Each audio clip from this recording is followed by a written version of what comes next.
introduce yourself to me, sir. Hi everybody, my name is Scott Kyle. You might know me from The Angel's Share or the Kajaki movie or Outlander, which is the most recent stuff I've been on. Well, I mean, come on. You're a well-kent face. And have you had anything to do with Laurel and Hardy? I know Ross Owen, who's been one of the advisors on it, so he was very kind and invited me to this. So I played a charity football match for him a couple of months ago, and I did already that, so that might have got me on the invitation list. I think that was it. So tell me about what are you up to this year? This year's really exciting. I finished a show in the West End of London called The Greater Game. Right, okay. I was starring alongside James Phelps, who was in the Harry Potter movies. Right, so if okay, any of the fans out there might know him as one of the Weasley twins. Okay, one of the Weasleys. So I was doing, and I was also working with Michael Greco on that, and Michael was Beppy for EastEnders. So if there's any EastEnders fans, they might recognise that. So we did that show in the West End of London for 6 weeks, and it's going to tour next year.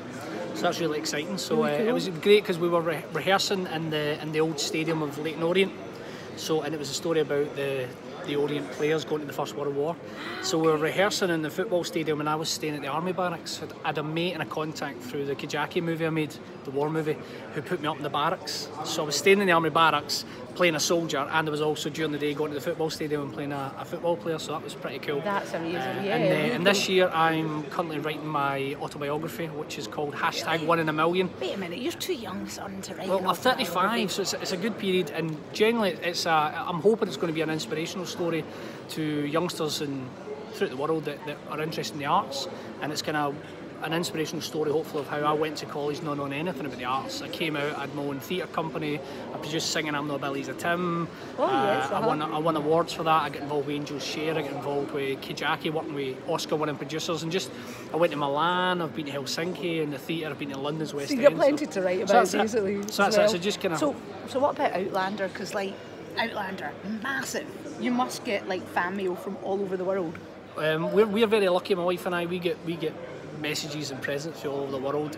Our neighbour's cat, it's called Jess the neighbour's cat, has become an international celebrity. Really? Yes. So Jess the neighbour's cat used to pop up at our house for a biscuit here or there or whatever, and I would take photographs or videos and then tweet about it. And then Jess the Cat started getting Jess the Cat custom-made jigsaw puzzles, Jess the Cat pillowcases, and Jess the Cat now, when I go to a Comic-Con in America, not only am I asked to sign my own autograph, but I'm asked to sign a paw print for Jess the Neighbour's Cat. Isn't that amazing? I mean, something like that, right?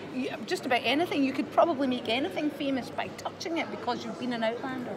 Well, I think the thing with Jess the Neighbour's Cat is people have got to see it, and we also gave it pendants. A jewellery store in Edinburgh custom made Jess the Neighbour's Cat pendants, and we went to a Comic-Con and we gave them out as a gift to anybody that got an autograph or photograph with myself. And we gave them a little gift. How's Jess the Cat coping with this fame? Well, the amazing thing about Jess the Cat's fine, but the neighbours have no idea how famous Jess the Neighbour's Cat is, so they're totally unaware of this. But yeah, it's been really nice because a lot of actors, I said this before, I've been to a lot of different events, and I say that a lot of amazing actors in the world go and perform at Edinburgh Fringe, and sometimes they play to 2 or 4 people, and to go and do Outlander, which is getting broadcast to millions of people all over the world, it's just been an absolute privilege. But the other thing is it's shone a light on the other projects that you're doing. Of course. It's the nicest thing about it. It's in to spread out that flower of creativity. Yeah, so I had people coming to see the theatre show I was doing in the West End of London because they were Outlander fans. Yeah. So they're making their way to London to see a theatre show I'm in. So that's really nice. Kind of ticket sales are going up because people have seen you on another project, and that's really nice. That's great. So are you finished with Outlander now? Or are you? I'm not dead. I think when you're on these big American TV shows, the best thing to be is not dead. Yes. So I'm always crossing my fingers. Right. Okay. Do you miss the cast? Yeah, you get to meet. It's really funny because some people you get to do really strong bonds with because you work with them a lot, and there's other people that people go like, oh, do you know something? I'm like, I wasn't even in a scene with them. Like literally. They were like, I worked with Gary Lewis, I worked with Graham McTavish, obviously Sam and Kat. Yes. Stephen Waters is a really good mate. I do an event every year called the Highlander Fling. That's right. I think we've spoken about this, right? Tell me more. Yeah. So my Highlander Fling event is on in September the 14th of this year. It's on in the Hilton in Glasgow. Okay. And what I do is I put on a huge Highlander night. So it's got the Highlander dancers, it's got the pipe bands, and it's got cast members from any show I've been in.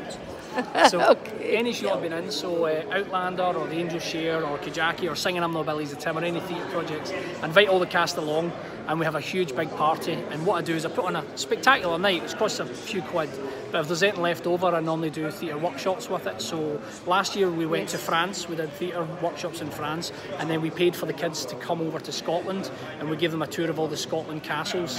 Really? And it was really nice to see the kids. That's cool to know, right? Yeah. So you're planting that happens, ideas so here. every year that happens, and I'm hoping that more and more people come. Predominantly a lot of Outlander fans come, but now a lot more people in Scotland are coming.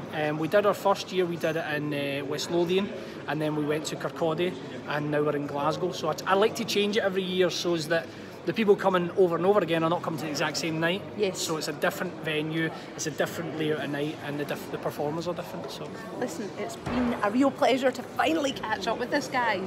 We only see one another online. yes, It's great. So, thank you very much, my dear. Can I get you a kiss on the cheek? Of course. Can I give you one back? Thank you.